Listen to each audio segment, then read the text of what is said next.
Andréa, como já foi apresentado aí, represento o Grupo Espírita Gabriel Delane. Não sei se vocês conhecem, é uma casa espírita que fica lá próximo ao convento, né, temporariamente, porque estamos já nos organizando para dar início à construção da nossa sede. Então, é um prazer estar com todos vocês na noite de hoje. Aceitamos o convite, né, ou a convocação, como eu gosto de dizer, para falarmos de um tema que ele é bastante estudado nas casas espíritas, é bastante estudado também pelos espíritas, né, que é o perispírito. Mais especificamente, o tema que nos foi dado é formação e propriedades do perispírito, né? Então, nós costumamos sempre ouvir muito falar do espírito, né? Do espírito. O livro dos Espíritos fala bastante, né? Espíritos, os espíritos se comunicam, né? A obsessão dos espíritos, os bons espíritos, né? Então, a palavra espírito é bastante conhecida de todos nós. Mas, né, com relação à concepção, ou à percepção, ou à definição do que seja espírito, por mais que Kardec, né, interrogando os espíritos, eles tenham nos dado muitas respostas, ainda é algo bastante difícil para a nossa compreensão. Daí a gente vai estudar temas que nos ajudam a compreender como é que o espírito é animado. Então, para a gente entender um pouquinho do perispírito, a gente vai recorrer, obviamente, né, às obras espíritas, mais especificamente ao Livro dos Espíritos e a Gênese, duas obras da codificação espírita. Então, na questão 88, né, que é do tema forma e ubiquidade dos espíritos, a forma a gente já compreende, né, mas a ubiquidade significa que a pergunta Kardec vai fazer se é possível que um mesmo espírito ele se divida e apareça em determinados espaços diferentes. A gente conhece isso como bicorporeidade, né? Então, o espírito, a pessoa está aqui falando e o seu perispírito se desdobra, então são dois corpos. O corpo físico, que fica aqui, mais ou menos em torpor, e o perispírito que se desloca. Mas a ubiquidade é outro tema. Estas questões, especificamente, estão dentro desse tema. Forma e ubiquidade dos espíritos. E a questão 88, Kardec pergunta, os espíritos têm forma determinada, limitada e constante? Então, percebamos que Kardec faz uma interrogação sobre três prismas, né? Se os espíritos têm forma determinada, limitada e constante. Os espíritos respondem, para vós, não. Quem é vós? Todos nós. Então, para nós, os encarnados, na nossa condição de espíritos encarnados, né, bastante limitados no conhecimento espiritual, nas questões espirituais, ele diz que para vós, para todos nós, os encarnados, não. Não tem forma determinada. Então, se não tem forma determinada, essa forma se transforma, tá? Se não é limitada, ela pode sofrer mutações, né? E é constante? Não, ele diz que não é constante. Então, para nós, sim. E aí a gente compreende que quando nós estamos encarnados, sobretudo no mundo de provas e expiações, por mais que a gente estude, por mais que a gente se aprofunde nos conhecimentos, nós ainda temos uma compreensão limitada. E a gente sabe por quê, né? Quando nós encarnamos, nós voltamos para cá para viver uma experiência para o nosso melhoramento individual. O Senhor, quando fez ali a oração, ele pediu, né, para que nos ajudasse na nossa evolução. Então, o objetivo da encarnação é o nosso melhoramento individual. Vencermos as nossas imperfeições, irmos nos aperfeiçoando como espíritos. O conhecimento aprofundado, ele ficaria, digamos assim, em segundo plano.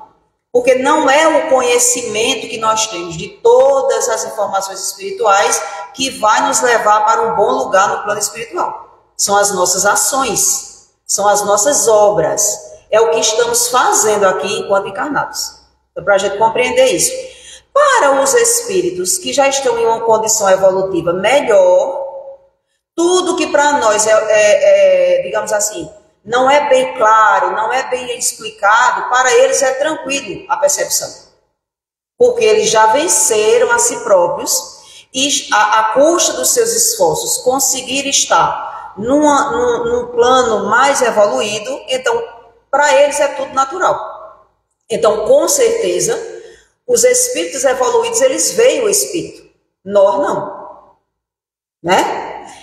O espírito olha a descrição que os espíritos dão. O espírito se quiseres, uma chama, um clarão ou uma centelha etérea. Ou seja, uma energia muito fluida. Então, não há forma.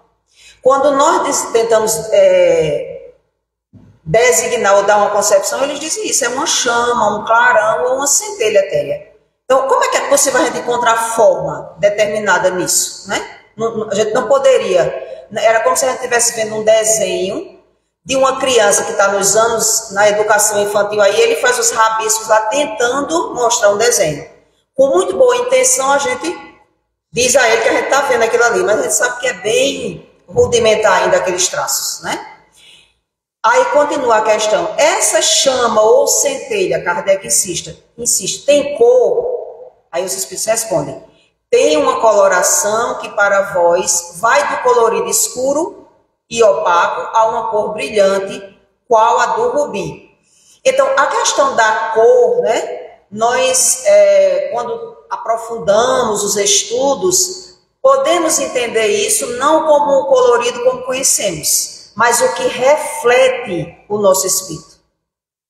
Qual é a energia que nós estamos emanando? Então, nas obras de André Luiz, estamos agora, né, tivemos agora recentemente um filme em cartaz. Então, nas obras de André Luiz, especificamente, quando em algum capítulo é descrito lá que vem um espírito de esferas mais altas para trazer uma instrução ali para aquele orientador de André Luiz e os demais companheiros, né, para fazer uma palestra, para trazer uma informação, qual é a forma que esse espírito vem? Né? Muitas vezes é preciso que seja criada uma cápsula, né? Que seja criado um envoltório para aquele espírito vir e se manifestar ali, e se materializar ali. E o magnetismo, né? O campo espiritual daquele espírito, né? Reflete uma luminosidade que chega muitas vezes a ofuscar. Então, daí a cor. Nas reuniões mediúnicas, nós utilizamos como recurso para, né, a melhor conexão, a melhor comunicação dos espíritos, nós utilizamos uma luzinha azul clarinha ou lilás, quando a gente entra com a comunicação com os espíritos amigos, com os benfeitores. Então, toda a sala fica iluminada numa cor azul clarinha ou um roxinho claro. No momento em que nós estamos atendendo os espíritos sofredores, os espíritos mergulhados nas sombras, nós utilizamos uma lâmpada vermelha. Ou seja, é uma penumbra, é um ambiente preparado para que eles se sintam identificados com aquele ambiente. Porque a gente sabe que os espíritos sofredores, sobretudo aqueles que estão ainda ignorantes, né, da luz que tem dentro deles, porque tem uma luz, né? Tem uma potência ali que está adormecida ou por ignorância, eles não conseguem acessar. Quando eles veem a luz, eles se incomodam. Por isso que existe, né? E é fundamental nas casas espíritas a reunião mediúnica.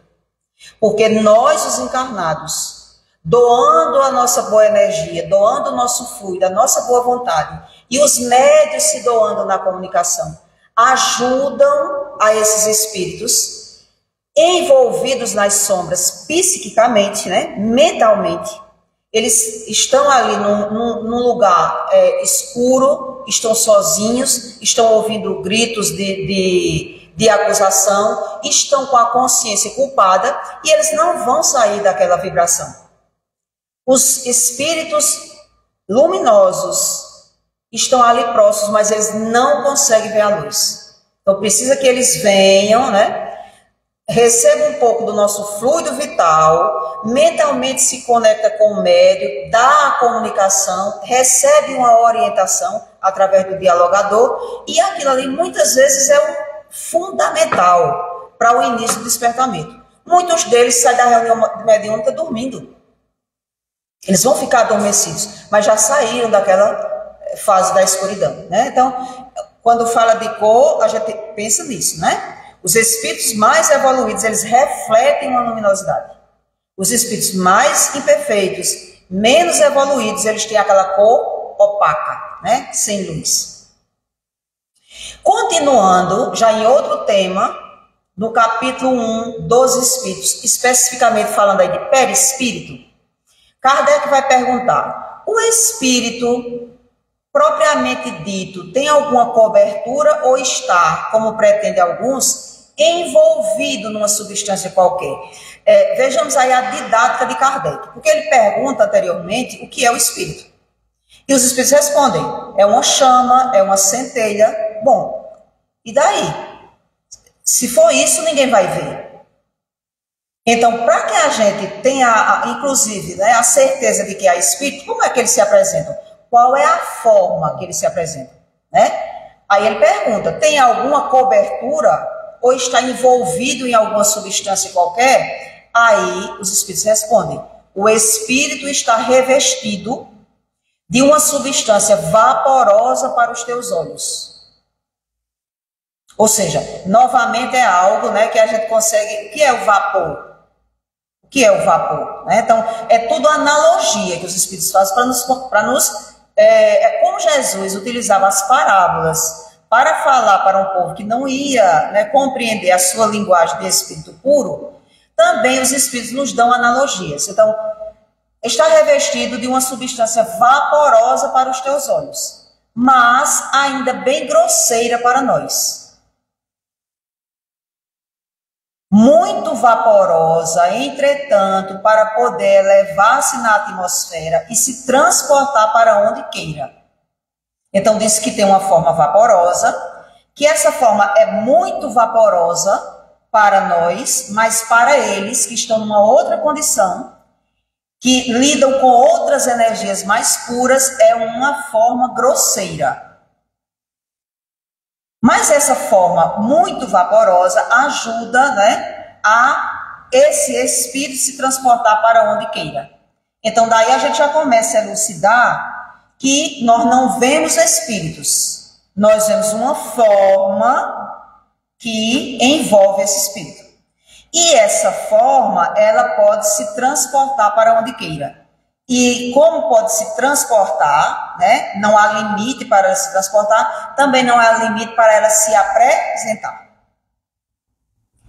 De onde o espírito toma o seu invólucro semimaterial? Sim, é uma forma vaporosa. O espírito não tem como, né, a gente ver claramente. De onde é então que ele toma essa forma semimaterial? Do fluido universal de cada globo. Então nós, né, a Gênese, o livro dos Espíritos também trata disso, dos fluidos, né, o fluido cósmico universal, que muitos estudiosos dizem que é o pensamento de Deus.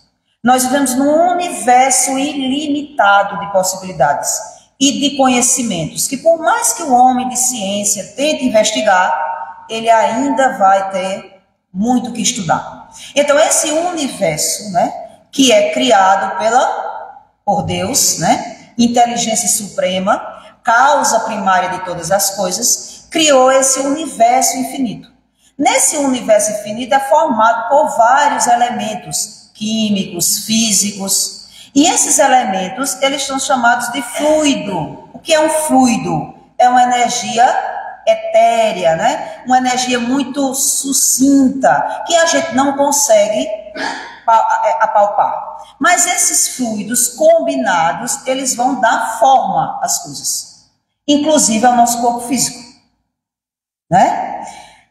Por isso ele não é o mesmo em todos os mundos. Então daí a gente já começa a analisar, olha, toma uma forma, Se o espírito vem encarnar num planeta de provas e expiações como a Terra, ele vai tomar a forma para criar esse invólucro, chamado de perispírito, cunhado por Kardec, né?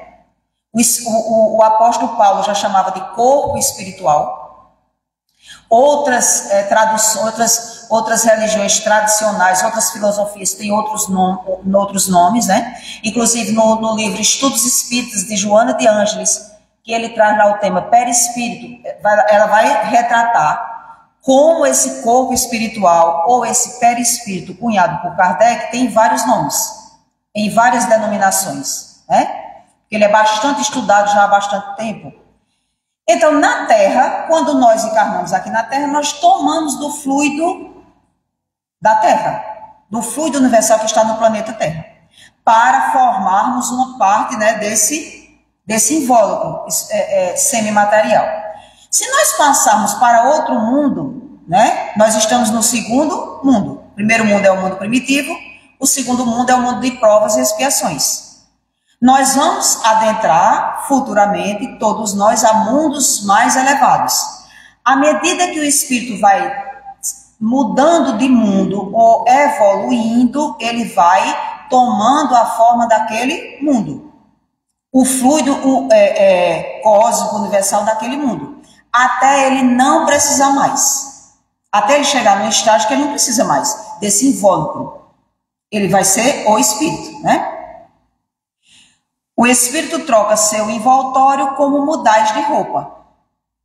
Então, até aí a gente está compreendendo, né? O que é esse envoltório semimaterial, perispírito.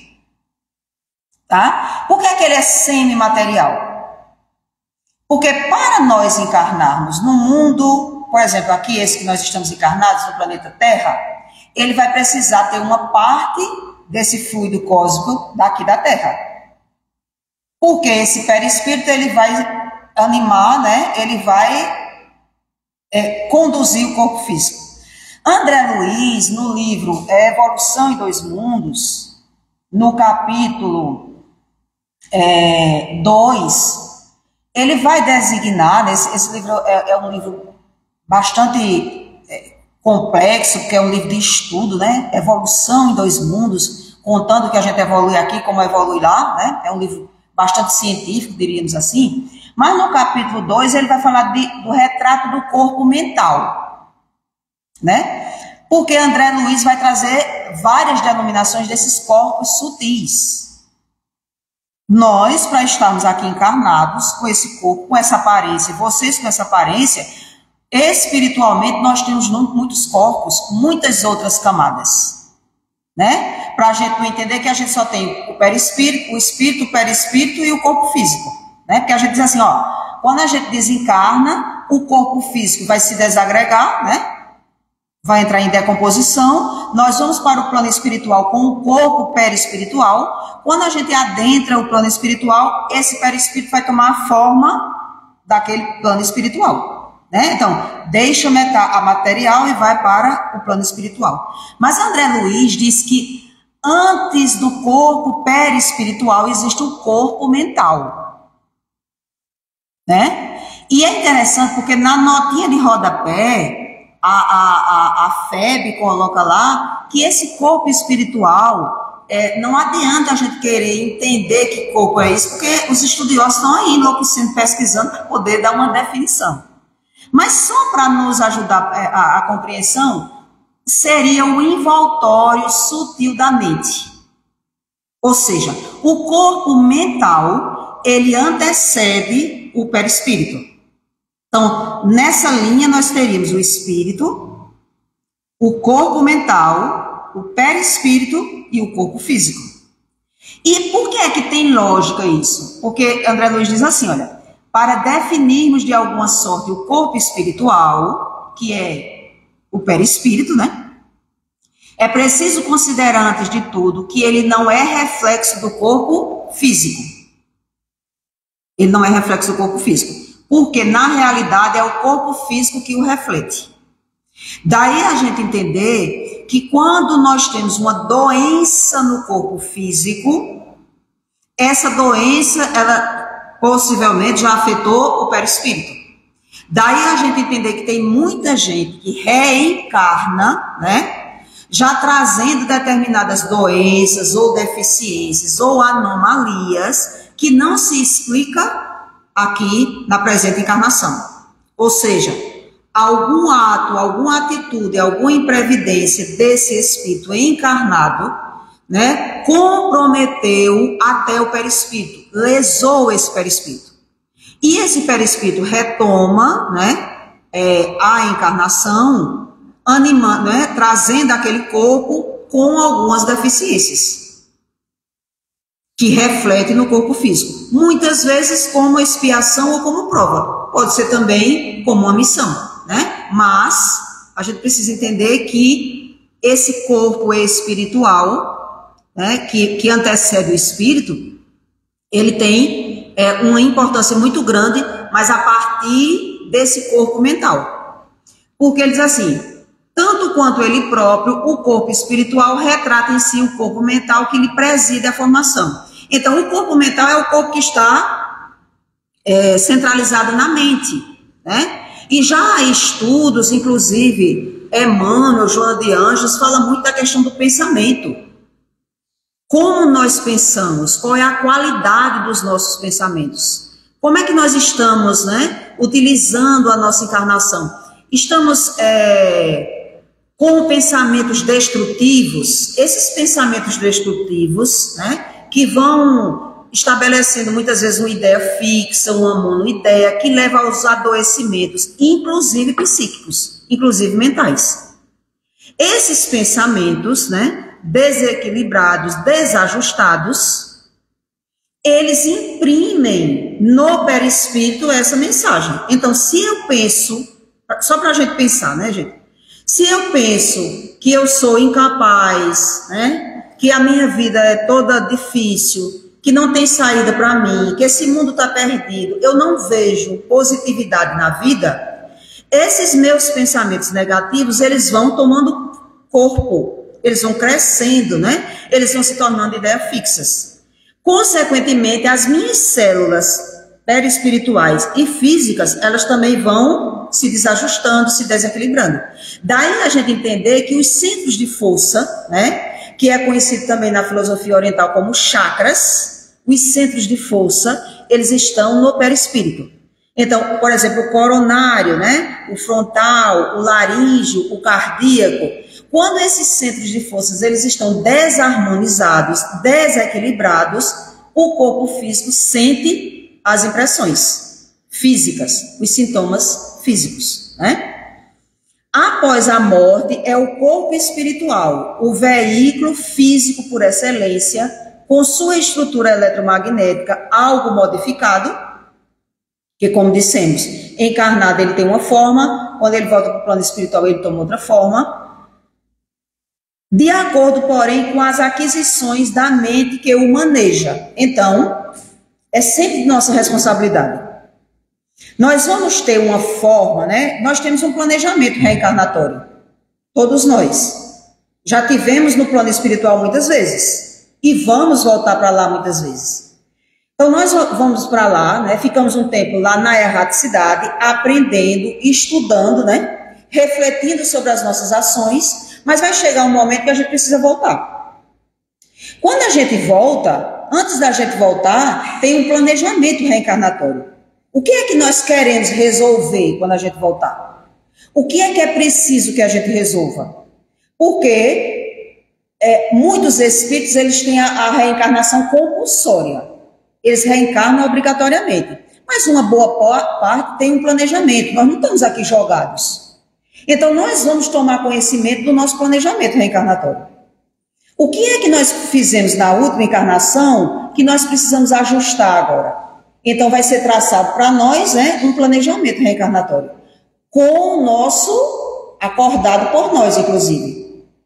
Onde é que nós vamos reencarnar, qual é a família, se nós vamos ter um matrimônio ou não, se nós vamos ser bem-sucedidos profissionalmente, se nós vamos, né, ter algumas tarefas, se em determinado momento da nossa vida vai chegar uma prova difícil, ou se na nossa vida vai ter a facilidade da riqueza, ou se vai ter a pobreza, enfim, Tudo isso de acordo com a nossa necessidade. Não é castigo, não é castigo. É um planejamento de acordo com a nossa necessidade. Então, nós participamos desse planejamento. E é nos mostrado o molde, né? Eu fico sempre pensando, não tem aqueles manequins, né, nas lojas? Eu acho que hoje nem tem tanto, mas talvez nas altas costuras por aí tem um manequim, né? Tem lá um manequim, né, Vanessa? Aí coloca lá a roupa e aí você olha aquele manequim, né, tira de acordo com aquele manequim. Então tem os moldes, né? Então os espíritos, olha, isso aqui é seu planejamento reencarnatório e aqui tem um molde. É esse molde que você vai utilizar quando você estiver encarnado. Então, não tem nada demais quando esse molde, quando a gente chega aqui na Terra e a gente não acha esse molde muito agradável. Porque nem sempre ele é agradável, né? Então a gente vai dando um jeitinho ali, né, linda assim? Outro jeitinho ali, arrumando aqui, arrumando ali, né? Só que a gente precisa ter cuidado porque os extremos são preocupantes. Porque, por exemplo, um espírito que ele teve uma encarnação e que ele era muito belo, sendo homem ou sendo mulher, a beleza era uma coisa assim, esplendorosa, né? Se esse espírito ele não soube lidar com essa prova que é a beleza, né? Se ele comprometeu muitas paixões, né? Se ele fez sofrer muita gente, se ele se utilizou com muita vaidade aquela beleza, ele pode até voltar com um molde belo, viu? Porque às vezes a gente diz assim, olha, se foi muito belo, para não cair vai voltar muito feio. Não, não necessariamente. Depende do planejamento. Né? Os espíritos sabem se a gente dá conta. E a gente também. Então volta belo novamente para viver a mesma experiência, mas aí já é com outro comportamento. Porque a gente aprende aqui e aprende lá. Né? A gente aprende como se comportar. Mas é possível que o próprio espírito não queira essa prova. Com medo de falir novamente. Mas o molde ali, se você vai ser, né, mais gordinho, mais magrinho, né? Se você vai ser homem, se vai ser mulher, se você, enfim, esse molde está lá prontinho exatamente para dar conta do seu planejamento reencarnatório, né? Mas o que vale mesmo não é essa estrutura externa, não é o corpo físico, é o que está internamente. E o que é que está internamente? Na mente, nos nossos pensamentos. Os nossos pensamentos geram emoções. Essas emoções muitas vezes geram atitudes, que podem ser boas ou atitudes, né, desequilibradas. Tudo isso fica arquivado, né, acumulado na nossa memória. Então, quando nós adentramos o plano espiritual, por isso que diz aqui, ó, retrata em si o corpo mental que ele preside a formação e retorna com as aquisições da mente que o maneja. Então, o pensamento, a mente, né? O que nós alimentamos, os nossos objetivos, as nossas intenções, elas são fundamentais para esse perispírito voltar, né? Como ele foi trazido, ou ele voltar com lesões, tá? Todas as alterações que apresenta, a gente pode falar aí de marcas profundas, né? Então, num clássico, né, da literatura espírita, que é Nosso Lar, tem um caso clássico, né? Porque André Luiz está lá, é o primeiro livro da obra do mundo espiritual, André Luiz está lá no início do seu aprendizado, né? Então, ele está lá reunido com os outros espíritos e bate uma mulher, né, no portão, e ela assim pedindo socorro, né? E se colocando como vítima, com extremo sofrimento. E André Luiz, sem o conhecimento ainda, fica apiedado, fica compadecido daquela mulher. E quer ir lá ajudar. Por quê? Porque os espíritos, a literatura também, o livro Libertação, por exemplo, é um caso típico disso, né? Então, os espíritos, em consciência de culpa, eles ficam pedindo ajuda, socorro, mas ainda não despertaram para a transformação, para a autoconsciência, né? Então, aquela mulher que é uma vítima e que André Luiz fica perguntando, nossa, por que não abre o portão para a mulher entrar, para socorrer, gente? Que é isso, né? E aí alguém diz a ele, não sei se Lísias, né? Eu não sei, não lembro bem quem diz a ele, que aquela mulher pede para André Luiz observar o corpo perispiritual. E ela está cheia de manchas no corpo perispiritual. Sabe o que é que significa aquelas manchas? Os vários abortos que aquela mulher fez. Ou seja, né? Foi de encontro à lei divina, que é dar o direito ao outro viver. Então, aquelas manchas, ela não engana, a gente não engana.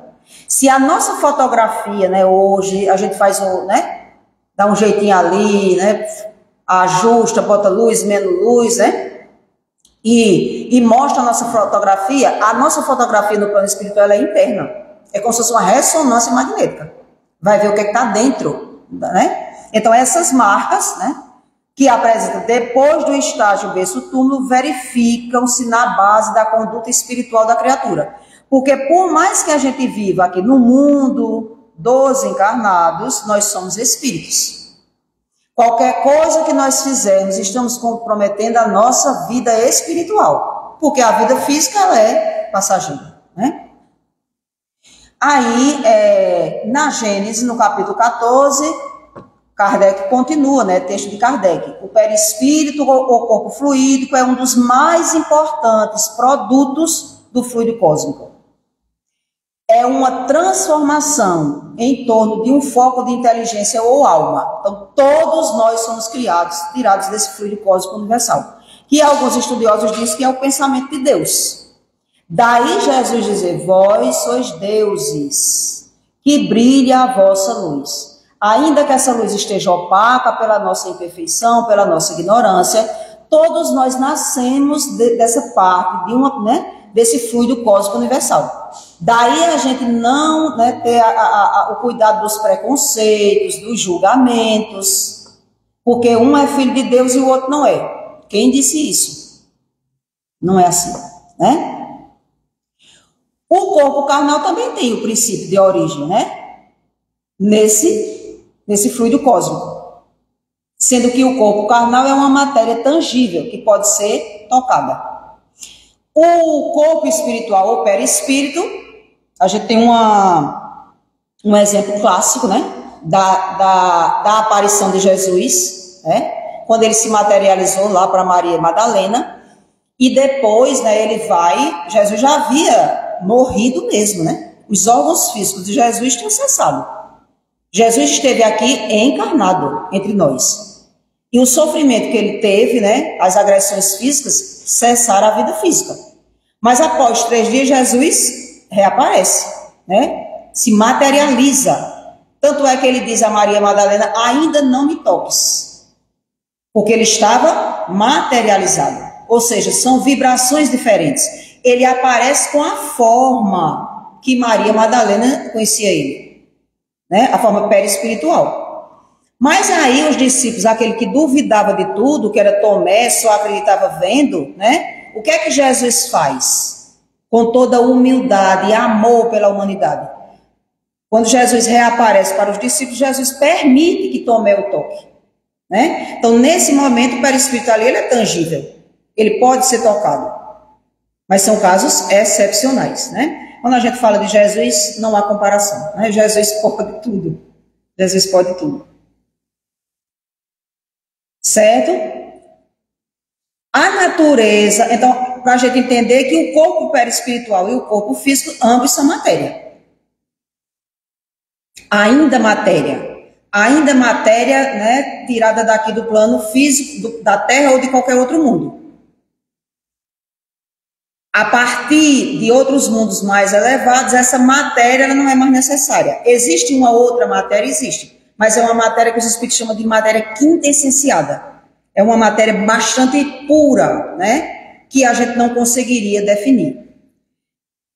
Então, os espíritos inferiores, né? Dissemos lá que o perispírito ele pode ser transformado, mudado. Mas é preciso a gente ter cuidado para prestar atenção no seguinte.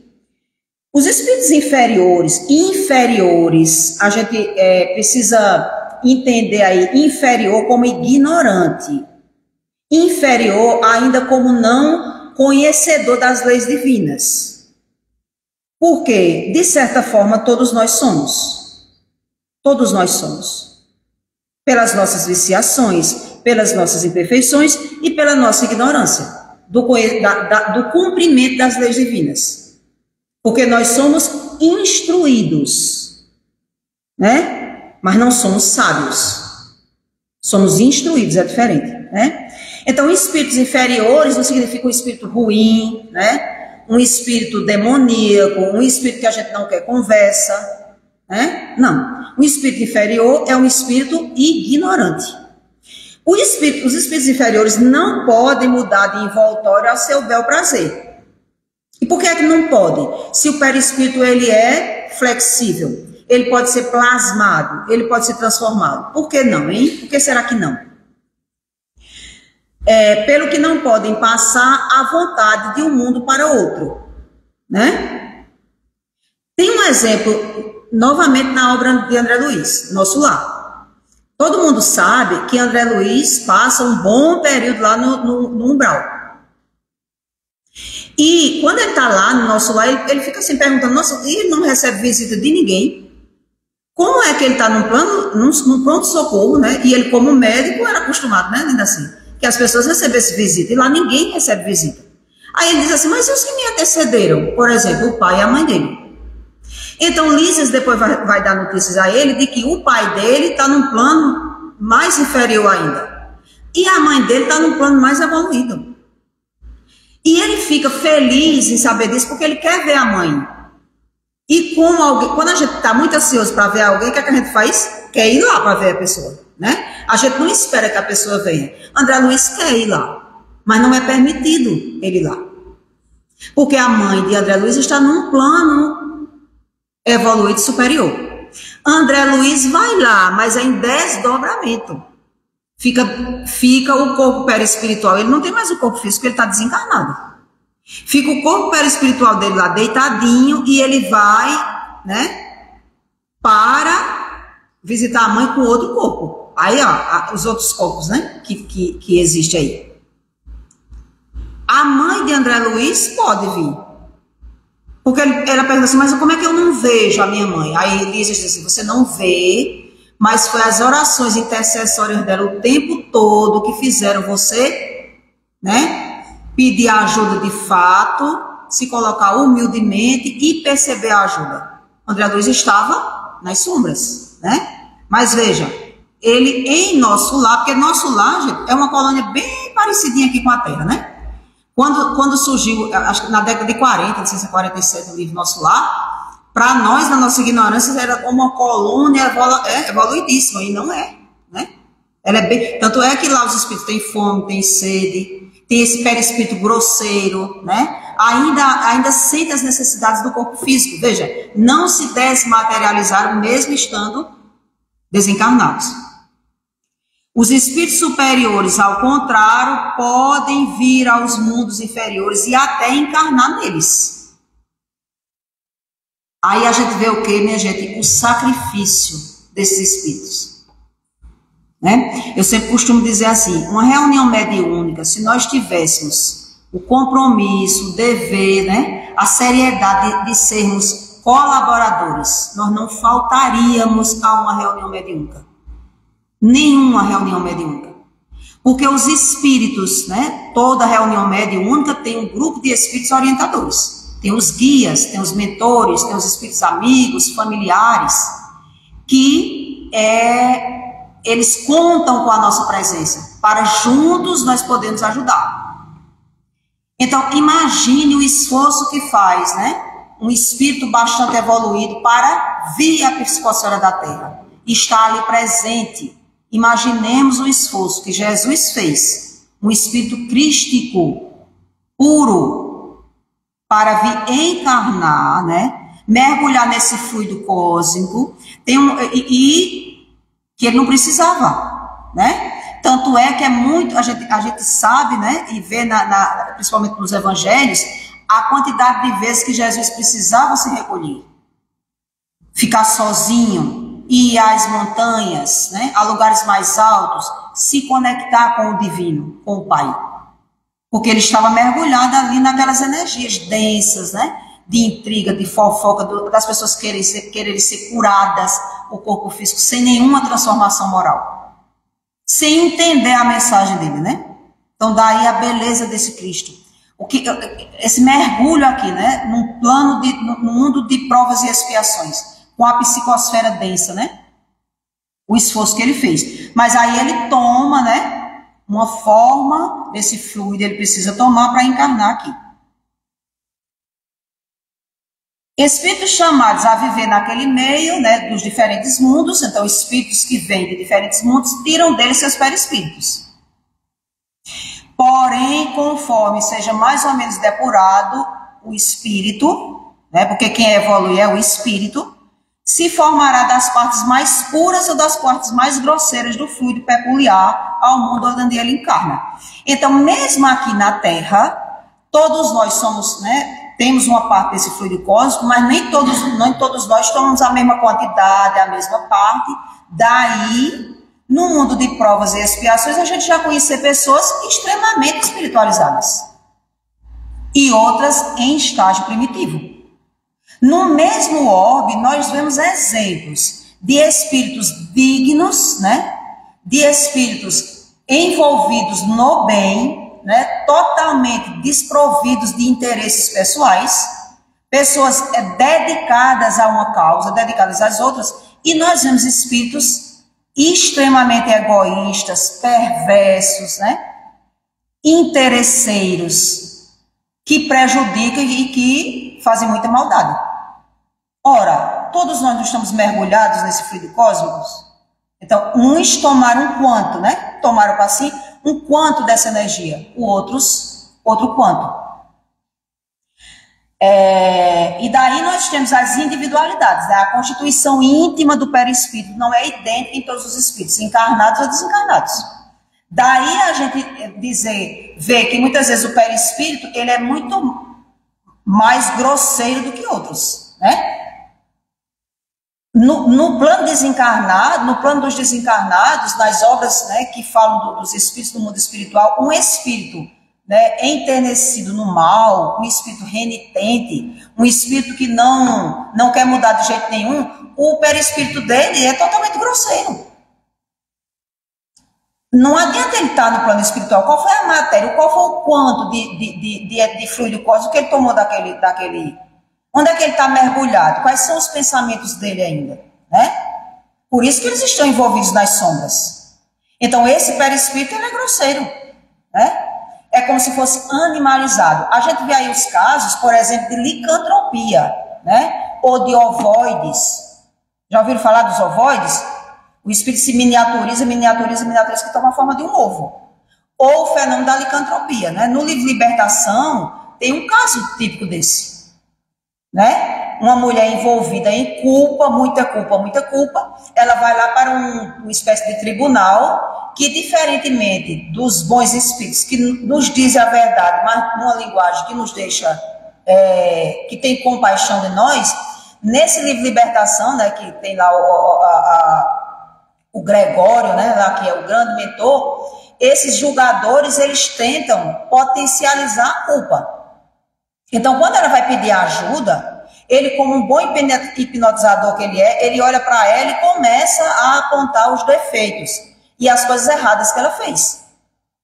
E no momento ele olha para ela e diz assim: você tem uma forma de uma loba, você, como a dizer, você é um espírito animalizado. E ela, envolvida numa consciência de culpa, ela vai interiorizando aquilo ali e a forma perispiritual dela vai se transformando em uma loba. E André Luiz vê que ela descaracteriza totalmente a forma humana. E ela aparece como um animal, como um lobo. André Luiz fica admirado com aquilo e pergunta assim: nossa, e eles têm esse poder de hipnotizar mentalmente, né? Hipnotizando mentalmente essa consciência culpada. E ela não vai mais voltar à forma humana, e André Luiz, o instrutor, que eu não recordo o nome, diz: vai. Quando ela mudar os pensamentos. Quando ela começar a buscar ajuda e sair dessa consciência de culpa. Porque a culpa, ela paralisa, né? O arrependimento, não. Vem o arrependimento, vem a expiação, né? A reparação, e depois vida que segue. Já está no tempo? Já está no tempo, né? Terminar?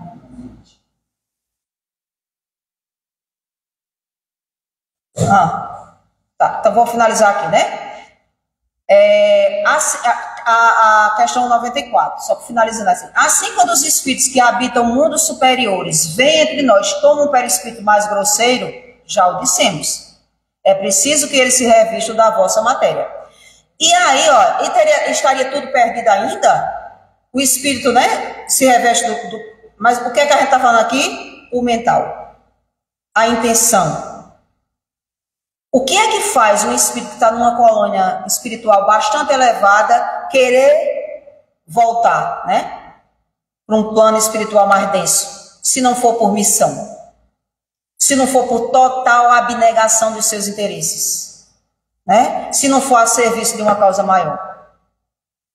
O envoltório semimaterial tem formas determinadas e pode ser perceptível? Sim, tem forma determinada a que o espírito deseja.